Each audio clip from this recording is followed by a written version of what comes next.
say the main thing that I figured out in that process was I am myself anywhere, and it doesn't Mm, actually matter where I am. I don't have to be in the forest at the foot of an old growth redwood to feel the feeling of being present with that place, or even just the earth itself. I am the earth. So no matter where I am, I can find that. And I hope that that's what the book kind of reminds people of. mhm. It definitely comes through for me, and I didn't make this kind of connection before, but I'm wondering if what you sort of found in this very calm, solitary, meditative space on the farm is like this sense of total ease with yourself. And so that's what's coming through in the poems. Like, we sometimes read it as like calm or solitude, but really it's just like an ease with the self in being anywhere. And I think that gives the poems almost a more inevitable quality, like we're just sort of pulling them down out of the air sometimes. And it's like, no need to decorate, no need to push against or force anything. It's like they're coming through clearly because you've become this kind of clear vessel, this person who is comfortable with themselves. So I don't know if any of that resonates. Oh, yeah, absolutely. Yeah. And really coming to and I saw someone write it in the chat, like that feeling of like I am myself anywhere. Yeah. That's a huge feeling. And I think that my life has completely changed now that I've actually been able to like fully embody that and feel it. And a lot of that came from like driving through the redwoods, knowing I would leave and Mm, knowing I would soon be seeing the city of Detroit as I drove instead, and the stark, intense contrast of that, and having this real feeling inside that it was like, yeah, but you will be you there. So, whatever you feel here, basking in the glory of this beautiful, like, you cannot help but think about the earth when you're just surrounded by trees. But I felt like there was this bigger lesson that was like, no, the earth is everywhere. And it's actually really important for you to know that you are it. And it mm, doesn't matter where you live on the planet, you still get to embody all of that all the time. And I think that's been like really transformative for me. So, mm. Yeah. Um, so this poem is called Befriending Life. You say you are lonely. I have been lonely. You say you are trapped behind a wall that no one can see. I have fogged my breath against such a wall. You say everything looks gray, and I have lived at times with such a cataract over my heart. But after being thrown off the cliff that years ago appeared for me as cancer, I am still here, and something was removed between me and life. And ever since, I can no longer hesitate. I feel you and say, I love you. I see the dog and kiss the dog. I see something break and I try to fix it. When the sun parts the clouds, I'm urged to part the clouds that gather around me. I know we can't will such a change. All I can offer is don't hesitate. So what wants to live in you can live. Mm. Wow, that ending. Oh, I love the images throughout, that cataract over the heart and the parting of the clouds and the sort of unclouded response to life that you have now that, comes through in your poetry and your writing so well. I I wonder if you could talk a little about what you think was removed between you and life, because I've often wondered, like, what is it? It's almost like this protective layer is peeled away. And so I don't know how you think about that Well, besides some of the yeah, images. and let me back up about that too, because I think that, obviously there are lots of things that we put in our own way, and we need, that's the process of self-awareness. the process of individuation is how do we remove what no longer works, what once protected us but now encases us. And even beyond that, I would offer that this covering and uncovering is natural and not pathological. Like everything that covers us is not a deficiency. It's more part of a natural cycle of being a spirit in a body and time on earth, you know. And I like to use the metaphor of a window. I'm in my study, the window's here. Well, a window gets dirty, not because weather is evil, it's natural. And then we have to clean it. And then it gets dirty again. And, you know, so the way that we clean the inner windows is the work of introspection. It's the work of authenticity. It's the work of seeing, feeling, being in real ways. And so the practice is always for me, you know, the goal is not that we ever like, oh, we clean the window and now we're done, because we live, and then because we live, experience covers the window with a film. And so, but so the question for all of us, whether whether we're poets or not, and I do think everyone in their heart is a poet, whether we write it down or not, is what practices, experiences, and relationships help us clean our windows, our inner windows, the window of the eye, the ear, the heart, the mind. And when we clear them, we're closer to life. Anyone wants to hear it. And then I found an Ursula Le Guin poem, which I would love to read. I know many people associate Ursula with her science fiction, gorgeous books that she wrote. I'm a fan of her poems. And so it's called Leaves, Leaves, Leaves.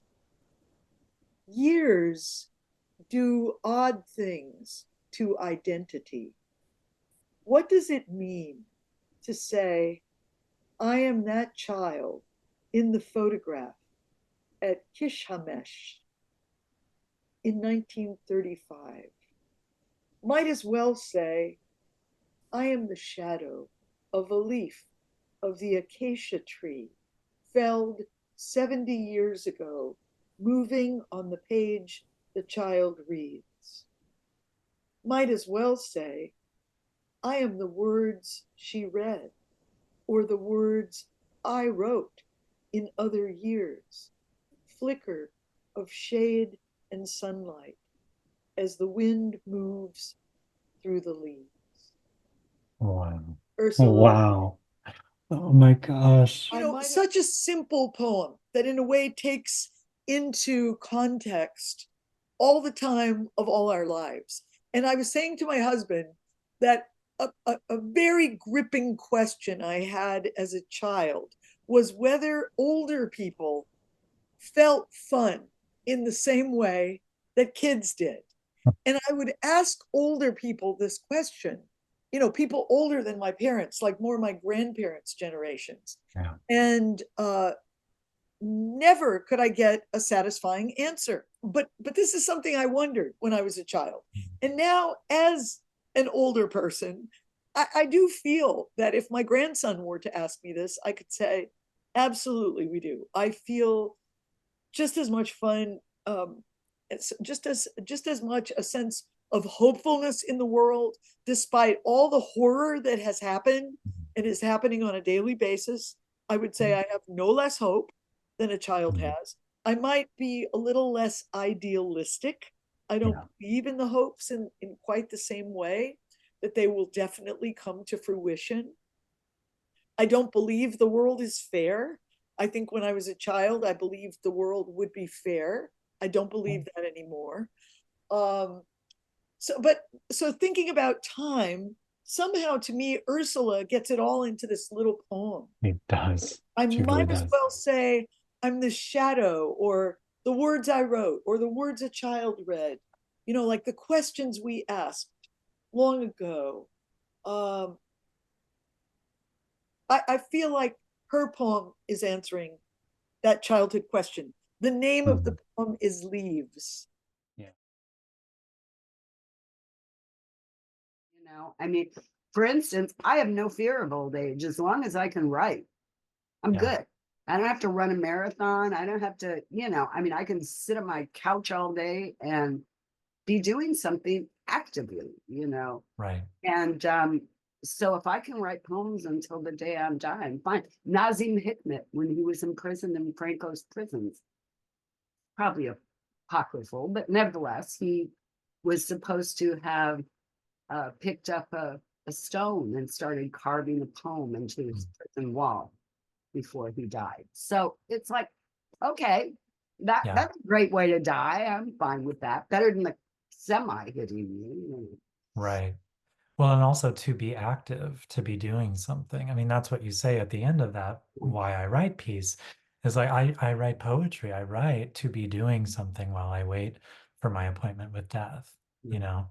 And that's like what better way to spend a life creating something, creating many things that didn't exist before. Which is all anybody wants. I mean, if you're a Yes. mechanic, you Yeah. want to be able to do that. You want to be able to go inside and figure out how something works and how it's not working and fix it, Yes. If you're a parent, it's a lifelong project, and you learn about yourself as you parent, another person. And so everybody wants to be able to feel useful, Mhm. necessary, in some way, Yeah. because it's the antidote to everything Oh, that's I love that. not great in life, I If love that. you feel useful, you're golden. Yeah. And to be writing poetry is useful.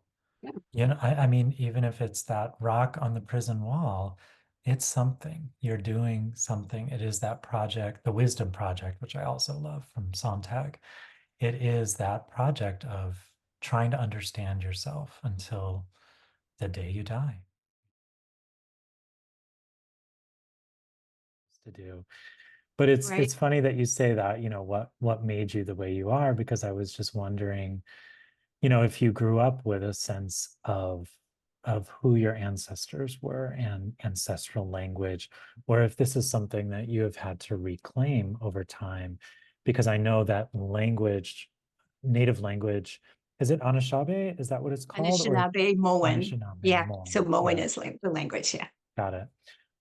That language infuses so many of your poems.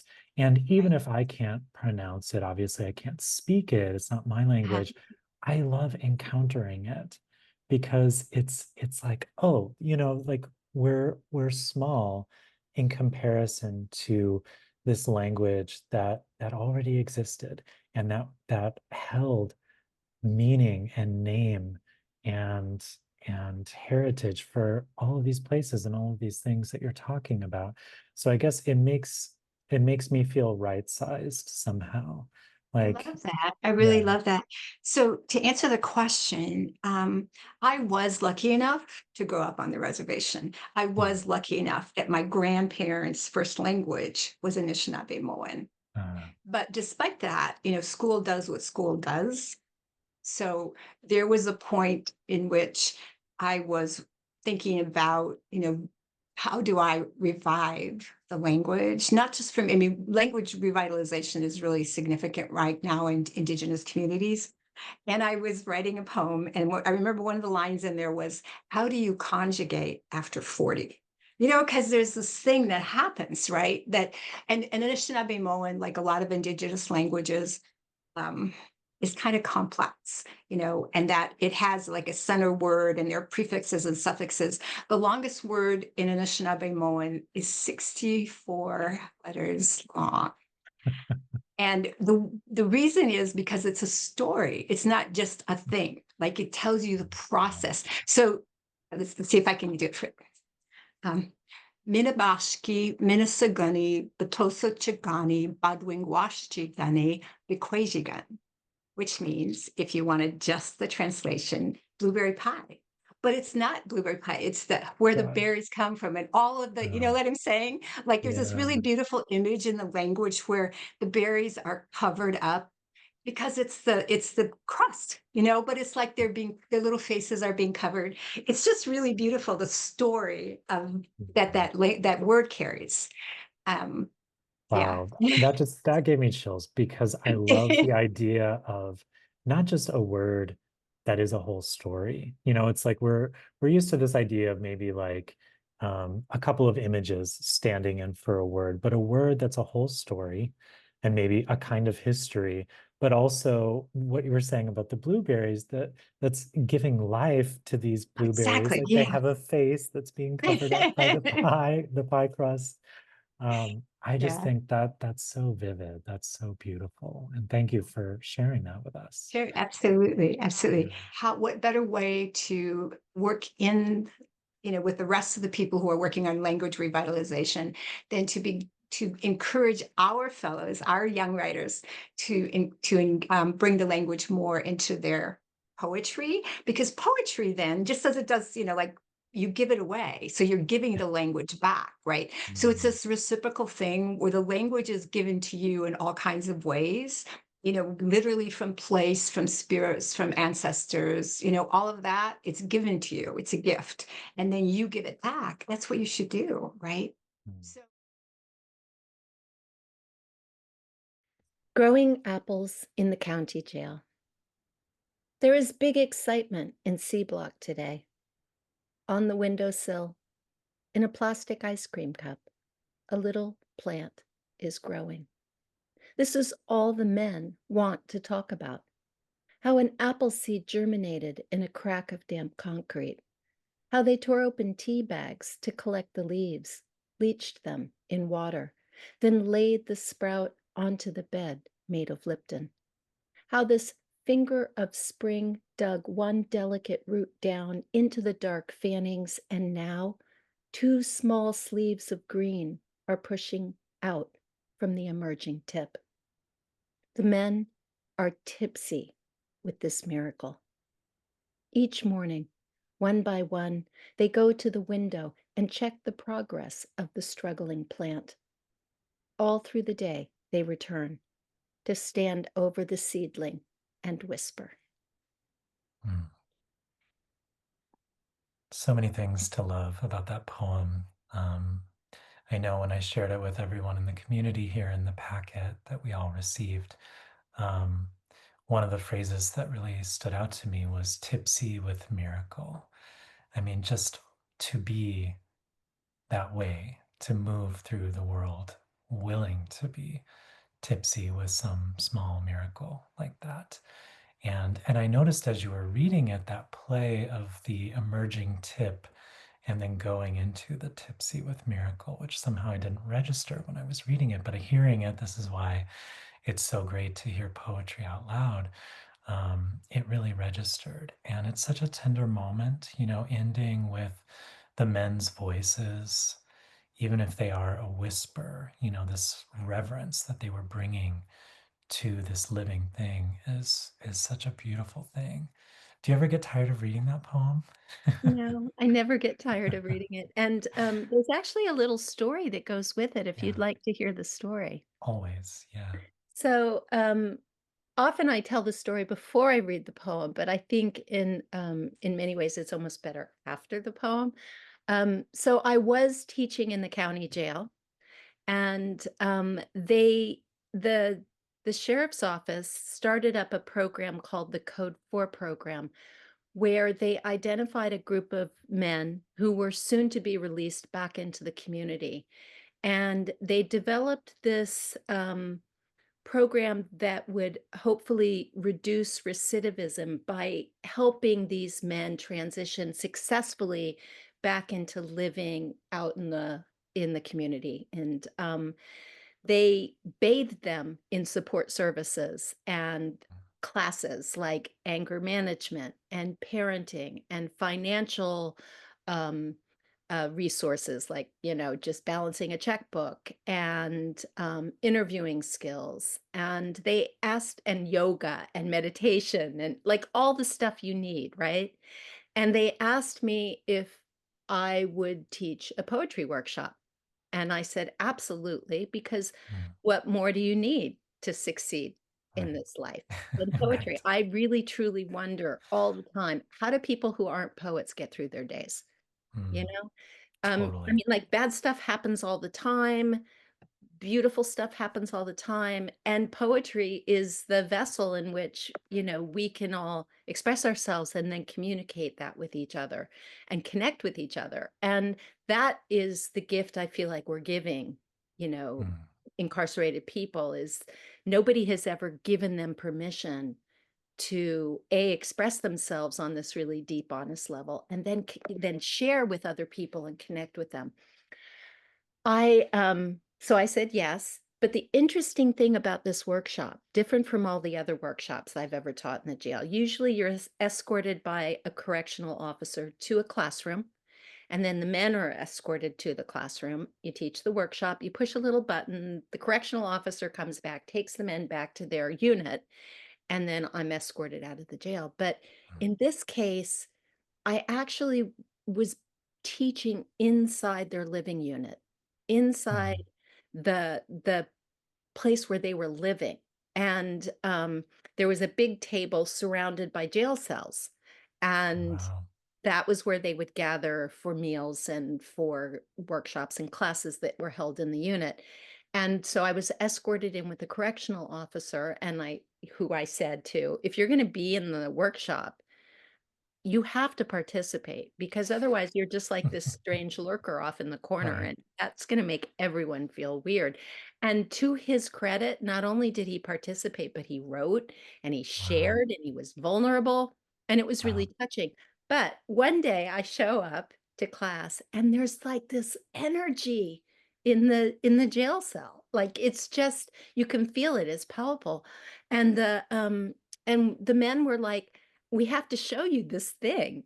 And in a little tiny ice cream cup was this Mm. little itty bitty fledgling of a plant that had started growing, that they had germinated from an apple seed. And the excitement was just over the top. I mean, they truly were tipsy with it. And Yeah. so that whole poem came from that experience, because I walked out feeling like, wow, the poetry gods have visited me this morning. Mm. I need to do something with this. And I really struggled with the poem for a long time because I wanted to do that moment justice. Mm. It was Yeah. so special. It was so sacred. And, I felt like I had been given a gift. And like with so many poems, I just wanted to honor it in the best way I possibly could. Mm. There's that.